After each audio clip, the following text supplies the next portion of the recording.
খলিফাতুল মুসলিমিন হযরত ওমর রাদিয়াল্লাহু তাআলা আনহুর শাসনামল।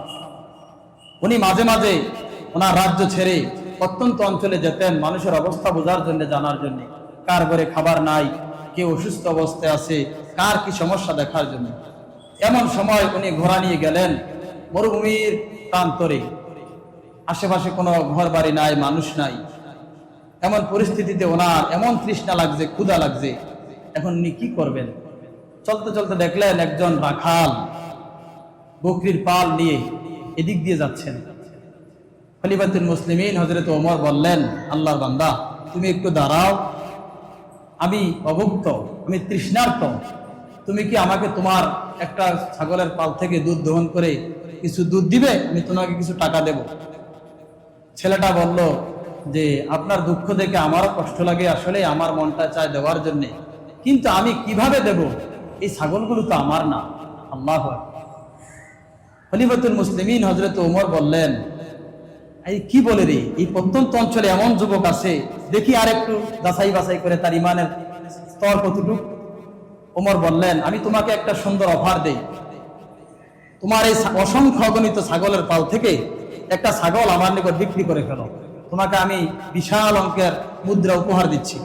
তুমি তোমার মালিককে গিয়ে বলবে যে বাঘে একটা ছাগল খেয়ে ফেলেছে। তোমার মালিক তোমার কথা বিশ্বাস করবে, কারণ তোমাকে যাচাই করার মতন আশেপাশে কোনো রাখাল নাই। যুবক সন্তানটা তখন বলল যে আমি আপনার সাথে এই ওয়াদাবদ্ধ কিভাবে হই? আমার মালিক হয়তো দেখবে না, আমার মালিকেরও তো একজন মালিক আছে। জোরে বলেন তো তিনি কে? সেই যুবক বলতেছেন আমিরুল মুমিনিন হযরত ওমরের সামনে, সে ওমরকে চিনত না যে এই ওমর অর্ধ পৃথিবীর বাদশা।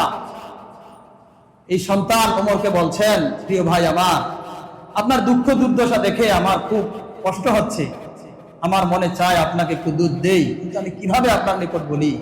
আপনি যে প্রস্তাবনা দিয়েছেন এই প্রস্তাবনাটা অনেক সুন্দর, আমার রাখালিও দূর হয়ে যাবে, আমি অনেক ধনী হয়ে যাব, কিন্তু আমি মালিককে হয়তো ধোঁকা দিতে পারবো। আমার সেই মালিকের যে মালিক আছে আমার আল্লাহ, এই আল্লাহর চোখ ফাঁকি দেওয়ার মতন ক্ষমতা আমার নাই। আমি আমার সে আল্লাহর কাছে কি জবাব দিব বলে? আমিরুল মুমিনিন তখন বলছিলেন যে যতদিন পর্যন্ত আমার রাজ্যের মধ্যে এমন লোক থাকবে আমানতদার, মানুষের কোনো বিচার কার্য পরিচালনা করতে হবে না। আমানতদারিতে এমন, আজকে যাদের বিচার করা লাগে, যারা ঝগড়া লাগে, দেখেন তাদের ভিতরে আমানতদারিতা নাই, এই জন্য ঝগড়া লাগে। একজন আরেকজনকে গালি দেয়, তার ভিতরে আমানতদারিতা নাই।